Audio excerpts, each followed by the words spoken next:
Alltså då drömde jag ju egentligen om att spela för landslaget. För den drömmen väcktes tidigt. Så att att få spela för landslaget, få representera Sverige och bära den blågula tröjan. Vid den tidpunkten då fanns det inte så mycket alternativ att bli proffs ute i Europa.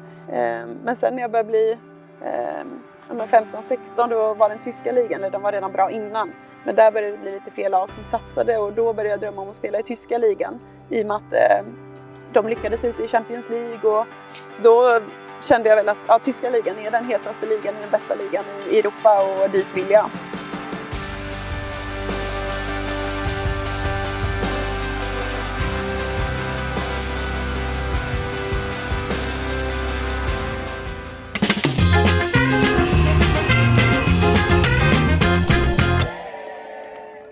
Och Fridolina Rolfö fick som hon ville.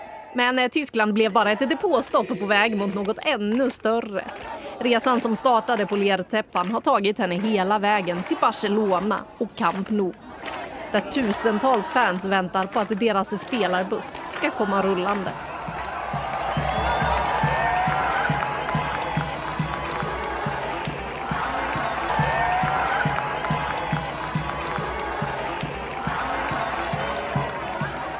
Så inte konstigt att Fridolina Rolfö stormtrivs. Livet här i sig är väldigt bra. Jag älskar staden och människorna här. Så att utanför fotbollen så är det ett jättehärligt liv. Så det njuter jag jättemycket över att vara här.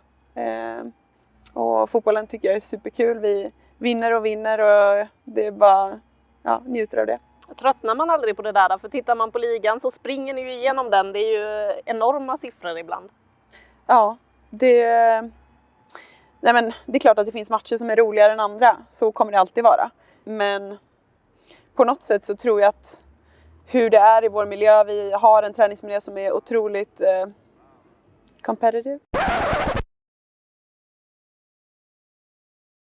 Det är ju två spelare som har höjt kvaliteten på ligan och höjt, ska man säga, hur kan jag bara det engelska ordet competitive ligan är. Alltså tävlingsinriktad eller så att själva träningsmiljön är otroligt bra och jag känner att man är motiverad och utvecklas hela tiden. Och sen när vi väl kommer till match och vi har många tuffa matcher. Spanska ligan är jättebra. Jag är jätteimponerad av spanska ligan. Det är bara att det känns som att vi är på en ytterligare nivå just nu, om jag ska vara ärlig. Så att för mig så är inte spanska ligan sämre än tyska ligan eller engelska ligan, om jag jämför. Jag tycker det är jättebra ligor. Visst kan det vara ibland när man möter sämre lag att det är tuffare och mentalt liksom, i och med att det är annorlunda. Vi gör 8 mål eller vad det är. Men där är vår tränare jättebra på att motivera oss och vi sätter upp delmål inför de här matcherna. Och det ska göras ett visst mål innan den här minuten. Så det blir liksom en tävling i tävlingen och det tror jag har gjort att vårt lag har tagit sig fram. Är du förvånad över statusen på ligan och motståndet i de andra lagen? För du säger att det ändå är en bra liga, bara det att det är ni som sticker ut. Ja men jag hade lite koll på, alltså jag har ju tittat på mycket matcher men sen också Hedvig och Kosse och de säger ju liksom att det är en otroligt bra liga så att det kan vi ju alla intyga att det är en väldigt bra liga och det ser vi ju också nu i Champions League med både Real Madrid och vi tar oss långt, det är ingen tillfällighet så att nej, överraskad var jag inte men jag känner nog ändå att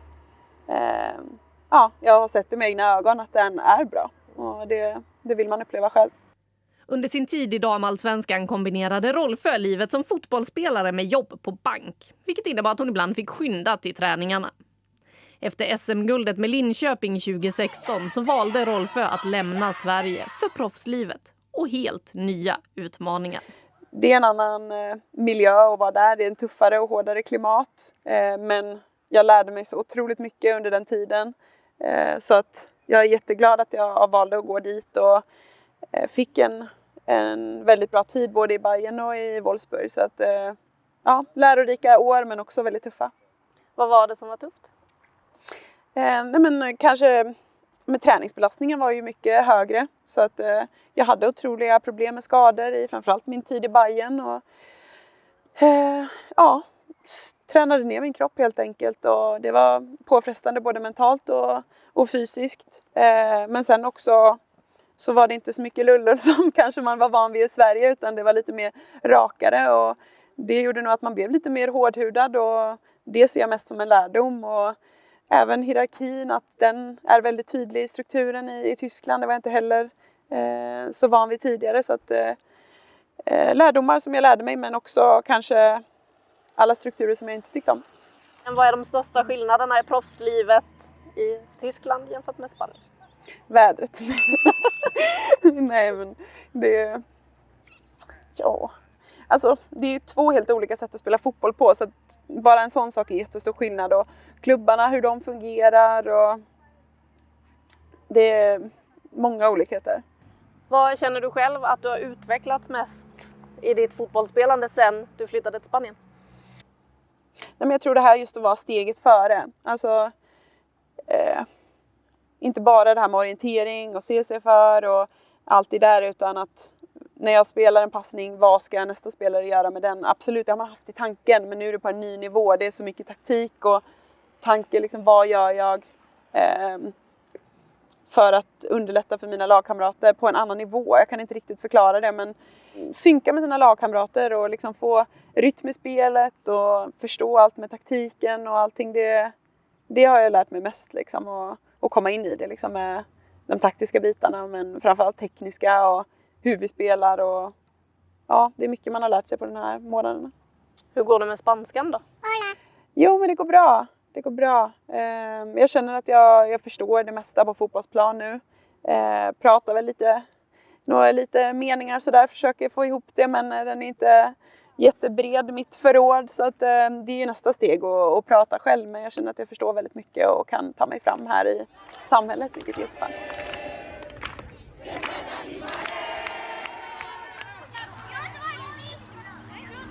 Vad tror du att de här tjejerna som nu är 10-12 år idag drömmer om? Jag tror det och hoppas att de drömmer mycket större än vad jag gjorde. Och det kan jag bli arg på mig själv att jag inte drömde större. Men för min del så behövde det vara realistiskt. Jag behövde se någon framför mig som hade gjort det tidigare. Alltså spelat inför 91 000. Jag behövde se det framför mig, men det fanns inte där och då. Det fanns inte människor som hade spelat inför så mycket folk. Så att för dem hoppas jag att de ser möjligheterna. Att man kan spela inför fyllda läktare, man kan spela för landslaget, man kan spela i 100 olika klubbar ute i Europa, om inte mer. Så att jag hoppas att de drömmer stort, precis som små pojkar kan göra.